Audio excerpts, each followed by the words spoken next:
আজকের ম্যাচে যা ঘটল তা এক কথায় অবিশ্বাস্য। লিওনেল মেসির নেতৃত্বে ইন্টার মায়ামি এক অবিশ্বাস্য পারফরমেন্স দেখিয়ে 5-0 গোলে বিধ্বস্ত করল অলিম্পিয়া টেগুসিগালপাকে। এই ম্যাচের বিশ্লেষণে আমরা তুলে ধরব মেসির জাদু, সুয়ারেজের কার্যকারিতা, দলগত পারফরমেন্স, অলিম্পিয়ার দুর্বলতা এবং কিভাবে ইন্টার মায়ামি ধাপে ধাপে তাদের প্রতিপক্ষকে ধ্বংস করল। চলুন শুরু করা যাক। অলিম্পিয়া দে তেগুসিগালপা এবং ইন্টার মায়ামি সিএফ এর মধ্যে অনুষ্ঠিত ম্যাচটি একটি একতরফা লড়াইয়ের আকার নিয়েছিল। ম্যাচের ফলাফল ছিল 5-0, যেখানে ইন্টার মায়ামি সিএফ তাদের প্রতিপক্ষকে সম্পূর্ণ দমিয়ে দিয়ে জয়ী হয়। এই ম্যাচে ম্যাচ সেরা খেলোয়াড় লিওনেল মেসি, যিনি একাধিক গোলের অবদান রেখেছেন এবং তার অসাধারণ পারফরমেন্সে পুরো ম্যাচের আকর্ষণ ছিল। ইন্টার মায়ামির পারফরমেন্স, প্রথমেই বলতেই হবে ইন্টার মায়ামি এর পারফরমেন্স ছিল সম্পূর্ণ নিয়ন্ত্রণে। তারা ম্যাচে মোট 18টি শট নেয়, যার মধ্যে 6টি ছিল বড় সুযোগ এবং 4টি গোলের মধ্যে বদলে গেছে। মেসি, সুয়ারেজ, ক্রেমাসচি এবং রেডন্ডোর গোলগুলি অলিম্পিয়ার জন্য ছিল খুবই হতাশাজনক, তবে তাদের প্রতিরক্ষা এতটা শক্তিশালী ছিল না।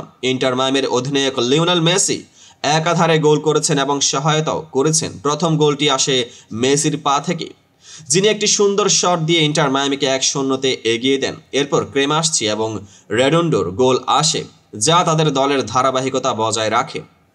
অলিম্পিয়া দে তেগুসিগালপা অন্যদিকে অলিম্পিয়া দে তেগুসিগালপা মোট 13টি শট নিয়েছিল, তবে সেগুলোর বেশিরভাগই লক্ষ্যভ্রষ্ট ছিল বা ইন্টার মায়ামির গোলকিপার অসাধারণ সেভ করে তা রুখে দেয়।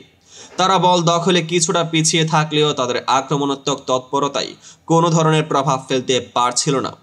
দলের কিছু খেলোয়াড় যেমন আরবোলেদো, গুইটি, পিনেডা এবং ব্যাঙ্গটসন চেষ্টা করলেও তাদের প্রতিরোধ যথেষ্ট ছিল না।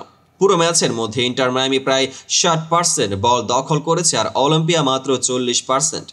এটি ইন্টার মায়ামির আক্রমণাত্মক এবং নিয়ন্ত্রিত ফুটবলের পরিচয় দেয়। এর পাশাপাশি ইন্টার মায়ামি গোল করতে সহায়তার জন্য অসাধারণ পাসিং এবং সঠিক ট্যাকল ব্যবহৃত করেছে। অন্যদিকে অলিম্পিয়া দলের খেলোয়াড়দের কার্যকরী পাসিং এবং আক্রমণ খুবই দুর্বল ছিল। মেসি আজকের ম্যাচে সত্যি এক মহাকাব্য রচনা করেছেন। তিনি প্রথম গোলটি করেন এবং পরবর্তীতে দ্বিতীয় গোলের জন্য গুরুত্বপূর্ণ সহায়তা দেন। তার গতিবিধি এবং পাসিং কৌশল আজকের ম্যাচে আলাদা কিছুই। পুরো ম্যাচে তার শট, পাস এবং টেকনিক্যাল স্কিল নিয়ে ফুটবল প্রেমীদের মাঝে আলোচনা চলতে থাকবে। 1-0 গোলটি মেসির প্রথম পায়ের শটে ছিল, যেখানে তিনি ডিফেন্ডারদের ফাঁকি দিয়ে চমৎকার একটি শট নেন। এরপর রেডন্ডো এবং সুয়ারেজের গোলগুলো এক কথায় চমৎকার এবং কার্যকরীভাবে দলকে এগিয়ে নেয়।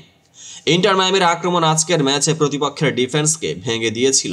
এখন যদি আমরা এই ম্যাচের তুলনায় কিছু পরিসংখ্যান দেখে আসি, তখন দেখা যায় যে ইন্টার মায়ামি ম্যাচে প্রায় 21টি ফাউল করেছে, তবে তারা একটাও পেনাল্টি করেনি, যা তার কার্যকারিতা এবং কৌশলের প্রমাণ। অন্যদিকে অলিম্পিয়া মাত্র 12টি ফাউল করেছে, তবে তাদের শটগুলো কার্যকর ছিল না আর গোলের সুযোগ খুবই কম ছিল। গোলকিপিং পজিশনেও ইন্টার মায়ামি গোলকিপার উস্তারি দুর্দান্ত ছিল।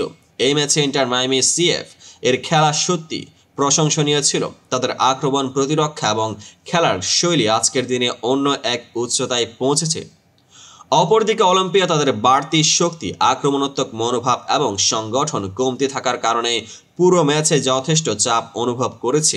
যদিও তাদের কিছু খেলোয়াড় যেমন আরবোলেদো এবং পিনেডা কিছু ভালো খেলতে সক্ষম হলেও দলের সাধারণ কাঠামো তাদের একটি ভালো ফলাফলের দিকে নিয়ে যেতে পারেনি। এটি স্পষ্ট যে ইন্টার মায়ামি সিএফ খুব ভালোভাবে নিজেদের খেলার ধারাকে এগিয়ে নিয়ে যাচ্ছে এবং মেসির উপস্থিতি তাদের জন্য এক বড় শক্তি হয়ে উঠেছে। দলটির পরবর্তী ম্যাচের জন্য অপেক্ষা রইল, যেখানে তারা আরও বড় প্রতিযোগীদের বিরুদ্ধে খেলতে পারে। এভাবে ইন্টার মায়ামি সিএফ এই ম্যাচে নিজেদের সামর্থ্য এবং শক্তি প্রমাণ করে এগিয়ে গেল। তো বন্ধুরা, ভিডিওটি সম্পূর্ণ দেখার জন্য ধন্যবাদ। ভালো লাগলে লাইক, কমেন্টস এবং শেয়ার করবেন। দেখা হবে পরবর্তী আপডেটেড ভিডিওতে। পেজটিকে ফলো করে পাশেই থাকুন।